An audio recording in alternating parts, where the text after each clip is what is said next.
Hey guys, what is up? Today we are doing something special. Myself and Nick Thecorial are starting this new podcast, and honestly, we don't have a name for it yet. So we really appreciate if you guys give us some feedback on the video here, so we can before we upload it to iTunes.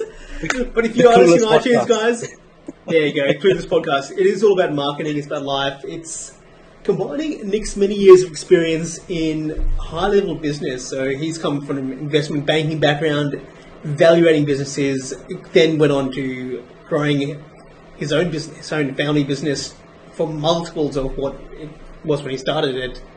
And I guess now he's working on a SaaS and has a wide range of experience in trading. So what you're getting here is a little bit of marketing knowledge, a little bit of copywriting, a little bit of everything to do with business, and even some life stuff, because I think it's always good to throw in a little bit of life experience. So that's what we hope, giving you guys some value with that. If you enjoy this, please let us know. If you have any questions or any thing to add to make this podcast better, please tell us in the comments. Tell us what we can do to make this a better show for you guys. With that, guys, we're talking about... What are we talking about today, Nick? I think we're talking about analytics. Or data metrics. Yeah, We'll start from the geek and hopefully end up with something fun. No, but honestly, guys, the data isn't just about the geeky stuff. It's not just for the guys in their server room or the little web nerds seeing where your traffic's coming from. And ideally, it's not just to that point. You should be actually using this to grow your business and provide insights. So I think that's probably the first place to start the discussion. What exactly is analytics? What is analytics? Analytics? What exactly is analytics? Yeah. Well, I guess I just see it as actionable insights. I think we're drowning in data, so probably I don't think we need more of it. We just need to understand it better, or slice it and dice it a bit better. And I think that's where the insights are. So the approach I think we should take is not see what that dashboard is giving us, but to ask questions of what do we want to see, or what do we want to learn about our business, and have that appear in the dashboard. So go from what we want to learn. Yeah. So let's go from what do we want to know to make our business better, and that could be profitability, could be revenue, could be better customer service, could be increasing the lifetime value of the customer, having them transact with us from rather than from months to years, and asking those questions and then saying, okay, well, what am I not seeing that I should be seeing? And then that'll tell you insights about what data do you need, rather than at the moment, which I'm finding, like you just go into Google Analytics and see just a ton of stuff there, and you go like, that's great. Just what do I do with this? Just to expand on that, I think most people view analytics as purely Google Analytics. There's so much more than that in terms of what you can measure. You mentioned that a big part of what you had in your business growth was looking at product inventory and inventory management and other aspects of the business. Yeah, exactly. Yeah, so I think, at least in the online world, we tend to be a bit obsessed with opt-in rates and conversion rates and that sort of thing. But outside of the online world, the real businesses, they are looking at return on investment and things of that sort. So one of the things that I'm not seeing in the online world is definitely not to management on the balance sheet side. Whereas in the real world, you'll see things like is my investment in inventory working for me? How's my accounts receivable performing for me? Are we extending our terms a bit too much, or are we paying a bit too early to our suppliers? And just tweaking those 2 or 3 things, you can have massive effects on your cash flow. So, which means you manipulate your return on investment, and I think bringing that focus to the online world will make us appreciate whether some of us are working a bit too hard and not getting enough ROI for the work we're doing. Okay, what point should you really start measuring analytics and really start investing into making sure they're correct, making sure that the data is giving insights? Sorry, what is the question again? What point should we start doing it? Like, a lot of business owners think that. Oh, okay. Yeah, when? Right now. I guess, day one. Like if you start, or I suppose some people already have businesses, so maybe day whatever it is today, and it could be as simple as just firing up Excel or a Google Doc, a Google Sheets, and just entering in a summary version of your balance sheet and P&L, and then over time, as you ask questions about your business, expand that spreadsheet out to include more and more information on it. I know it sounds a bit more work than just pressing a button or having a graphical interface to look at, but I think it's important to, rather than be consumed by trying to see fanciness or the shiny object, go for the meat or the essence of why you're doing this in the first place, and then work back to, because you can always chart that fancy data in some third-party system or within Excel itself. But let's get the insight first. Is my assumption about my insight correct?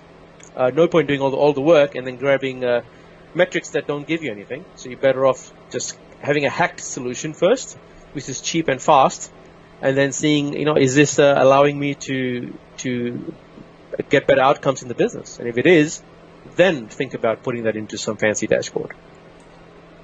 I guess from nice the cup, by the way. website. Thank you. Yeah, you have coffee there?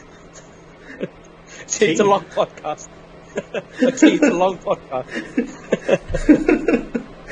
I guess from the website, we talked about this before, the idea of gathering data if you're not able to use it straight away, and then being able to ask questions off that data. So we talked about installing on your website Google Analytics, Google Facebook Pixel, the Twitter Pixel, and I guess a few other platforms that you mentioned that just allow people to gather insights about their audience, so LinkedIn, etc.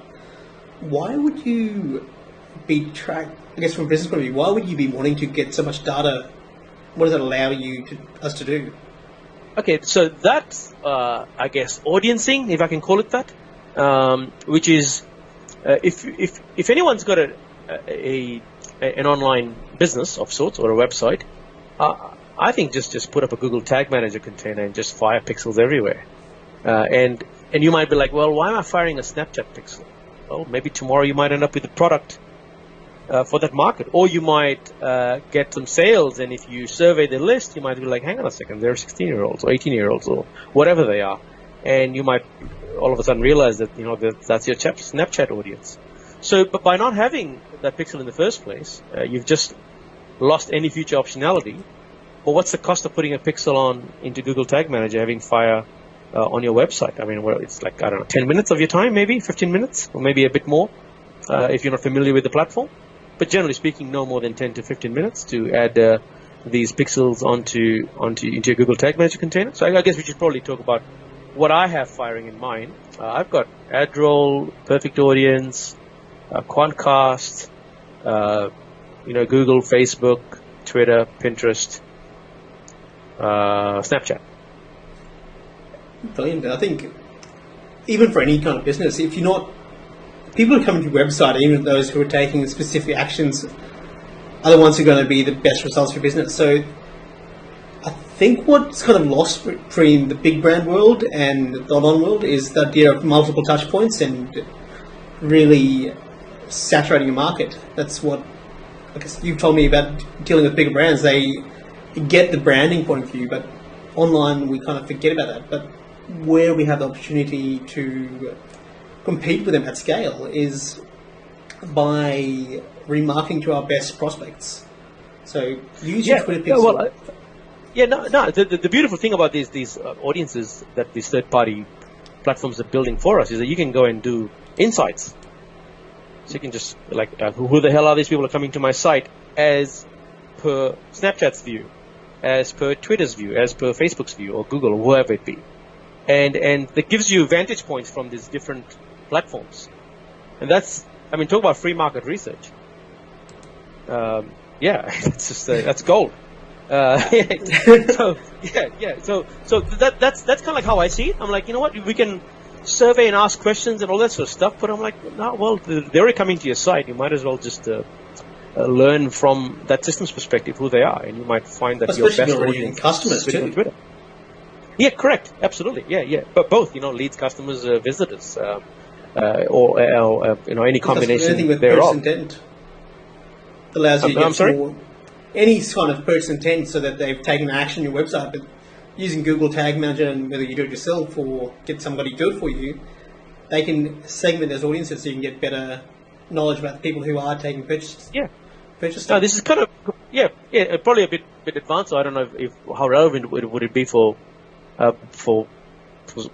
anybody or for somebody. Would be to fire events at specific intervals of time, or to not fire the tag or the pixel at all until, I don't know, X seconds onto the site. So you don't pixel everybody, and you pixel someone who's browsed around, and then that ends up being a customer audience. Or you could fire these standard events that these third-party platforms have to separate out the visitor from the person who's hung around for more than 30 seconds or whatever it be, X seconds. Now, you mentioned before that you can connect web analytics into your profit and loss. How does that work? Okay, so if you look at any business, let's take the online business as an example. You have impressions, you have visitors, you have leads, you have customers, and you repeat customers, and they're either costing you some to bring them to the site, and then they're obviously making some revenue out of them to which then gives you one minus the other gives you the P&L. So you could actually model that out on a spreadsheet where you can say, well, this is the number of impressions I'm getting, this is the amount of this is my opt-in rate, this is what my customers are buying. Or if it's not a business that has opt-in, say, for example, you run an e-com store, then it would be visitors and number of transactions, and you can connect your web analytics to your profit and loss statement. And on the revenue side, it's pretty simple, because I think we get a lot of data coming in that tells us where they came from, who they are, what they did on our site, and then what they bought. The difficult part is, how do you attribute the cost of the business back to the customer or the segments of customers that are buying the products?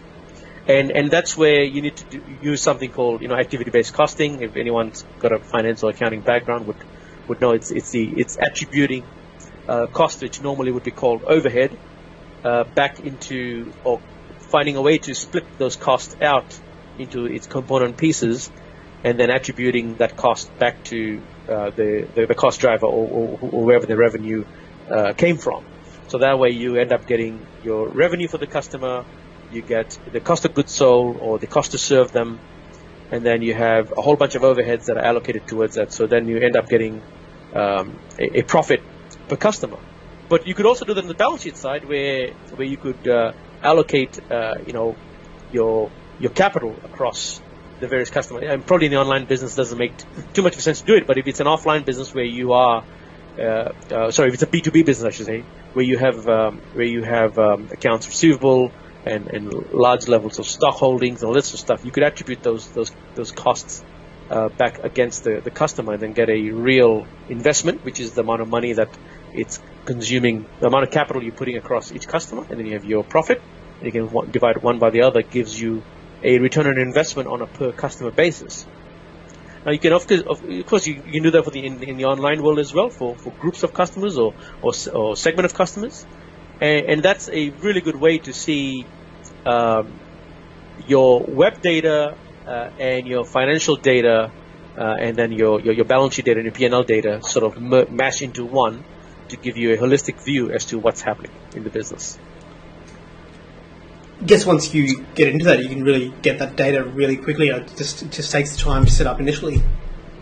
Correct. Yes. So the first hurdle is firstly understanding that that's even possible, and then secondly, you probably if someone is going to go do this, then probably just hire a consultant who knows management accounting. That normally this sort of activity falls within the realm of management accountants, and would model it out. It's actually called, I think it's called time-based activity-based costing is the real technical term. if my memory serves me correctly. It's been a while since I've touched it. But and so there, what you do is you come up with these cost drivers, and then you work out how to allocate the costs. And then you test the model out. So at the end of the month, you'd be like, okay, this is the cost that we incurred. If I work out, how much time was taken or how much effort was taken to do each task, does it marry up to the actual cost that you had? And that tells you whether your model is correct or not. Sorry, probably a bit geeky, but that's essentially what you want to do to make sure that you're allocating your costs properly, right? Otherwise, you're getting garbage data again. Your return on investment numbers will be all off. And so I think that would be the place to start. But I think more than that, rather than getting caught up in the technicalities of how to do this, just getting an understanding that your business consumes a certain amount of investment and you're getting something out of it. Can we just divide one by the other and see if that number is more than, let's say, 10%? Because if it's not, then you really ought to think carefully about what you can do to raise it, or probably just or close it down, actually, because if you're not going to make it. That is a fair point. Is it a business at that point, or was it just a time sap? Yeah, exactly. Yeah. I mean, if you're only making 10%, but you're taking so much risk and spending so much time. Or the other thing is that if you need to value your time at market rates. So basically, if you're let's say if you're managing an e-com business and it's market rates for the roles that you're doing. Correct. Yeah. So if you were to hire someone on seek.com.au and have them replace you while you stay at home, what will that cost you?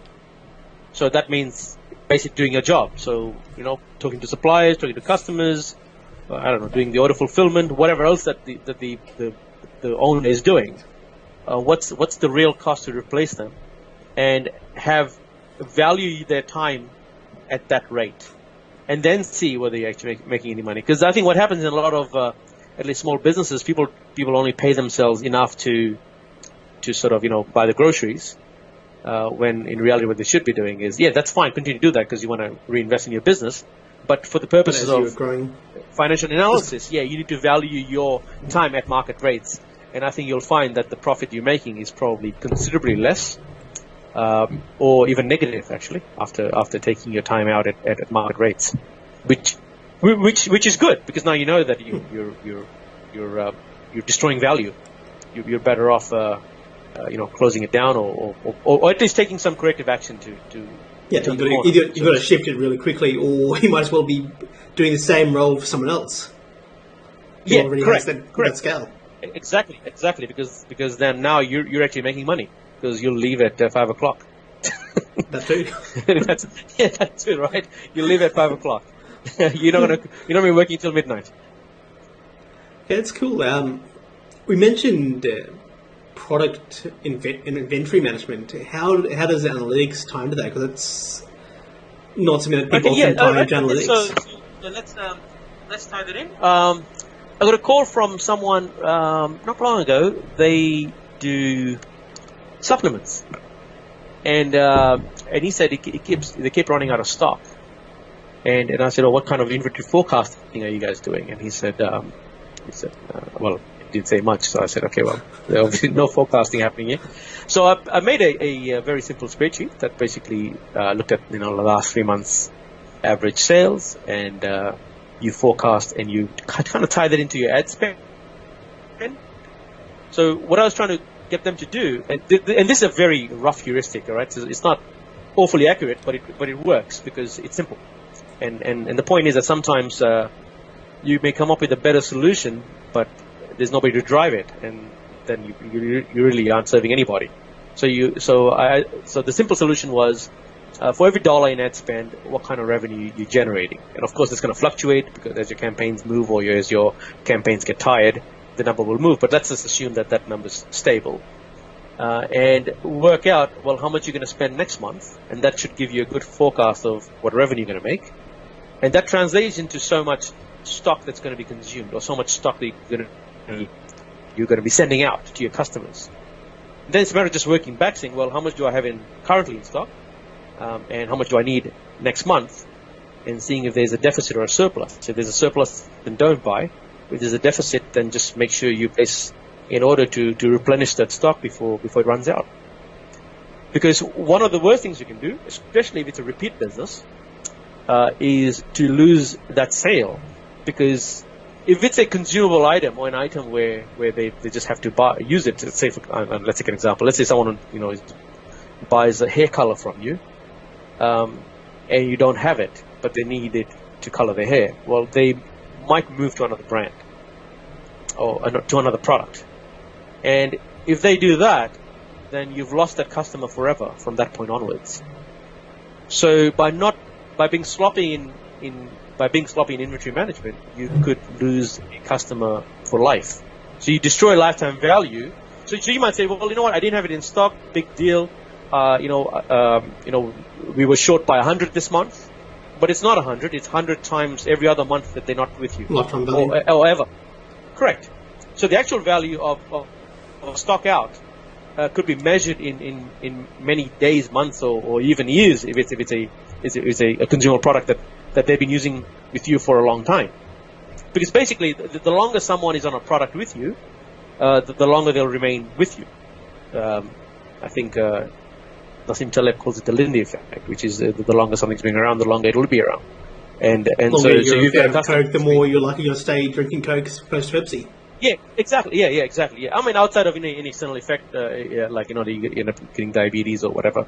But outside of those things, yeah, if you're using Colgate, then you can continue to use Colgate. If you're using Apple iPhones, you can continue to use an iPhone. Yeah, humans kind of creatures of habit. Not everybody. Of course, there's segments of the market. They're highly volatile. They prefer to consume stuff that no one else is consuming for whatever emotional motivation of being different and unique and new and all that sort of stuff. But outside of that, generally speaking, the bulk of the market sits in the middle, which is they use what everybody else is using, and they continue to use what they've actually used or have traditionally used. So if you get them onto your product, and this is probably another topic altogether, but building habits with them that they want to continue using you and get used to your brand, then they'll continue using it and keep going that. That's a topic for another podcast. Correct. I think to wrap things up, guys, if people do want to get into this, how can they start doing this in their own business? Is there a specific type of accountant? Is there a specific kind of tools that you're using? Yeah, well, I've built lots of stuff for my own use. I'm happy to share it out if people want. I've just never found anyone to be too interested in this. But if they are, and I'm not saying that they're not, maybe you are, but I don't know if the average guy out there is really digs any of this material. But if they do, and I hope they do, then I suppose, if you don't like doing this sort of stuff, then you know what, just hire someone to do it for you, and then they'll come with the skills to do it. But if this is something that you're realizing, well, hang on a second, you know what? I've heard about this. It's in the important basket, but not. It's the important but not urgent kind of basket. Then and maybe you want to make it from important and urgent. Then just let us know. Post in the comments or hit us up, and you know what? What we can do is do a whole podcast series on how to break this down and do it step by step. Just from my perspective, guys, if you do want to start getting into this, there's a couple of amazing books like the Google Analytics Breakthrough, and start using tools like Data Studio. So Google's got this tool that allows you to visualize your information, Google Analytics, and all those other pixels that we mentioned earlier. So that's just start going through the documentation and that kind of stuff. And if you don't want to do it, like I said, just reach out to either of us or find a specialist. It's usually best use of your time to find someone to help you if that's at all possible. Yeah, correct. Absolutely. Yeah. I mean, like you don't become a brain surgeon to operate on your brain, right? so exactly. So don't. Yeah. So stick to what you're good at and stick to what you enjoy. I guess would probably be the bigger lesson here. You don't have to if numbers aren't your thing, don't, because it'll just be an uphill battle, and you'll hate us for it. Anyways, guys, I hope you enjoyed this episode. It has been a pleasure chatting with you, Nick, and I hope the audience enjoyed it. Yeah, it's the same here. Give us some feedback, good, bad, ugly. We like it all. At least it tells us, how to move the podcast around to what you guys are interested in. And let's do the next one. Till next time. Thank you. Bye for now.